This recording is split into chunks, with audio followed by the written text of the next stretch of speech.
দেখতে পাচ্ছেন এই জায়গাটা পুলিশ ঘিরে দিয়েছে। কিছুক্ষণ আগে, এই মাত্র কিছুক্ষণ আগে একজন জয় শ্রীরাম উক্তি করেছে একজনকে, আর একজন সেটার প্রতিবাদ করায় হেঁসো দিয়ে তাকে কুপিয়ে দিয়েছে। এতটাই ক্ষুব্ধ, তাকে বিরক্ত করার জন্যই এই জয় শ্রীরামটা বলেছে, এবং দুজনের মধ্যে বচসায় হেঁসো দিয়ে কুপিয়ে দিয়েছে। এবং দেখতে পাচ্ছেন এখানে জায়গাটা পুলিশ ঘিরে রেখেছে, ওদিকে পুলিশ বসে আছেন।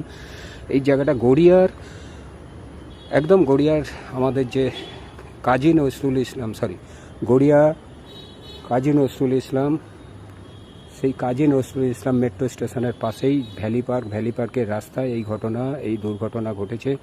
পুলিশ জায়গাটা ঘিরে দিয়েছেন রাস্তায়, এবং দেখতে পাচ্ছেন সেই পুলিশ এখানে বসে আছেন।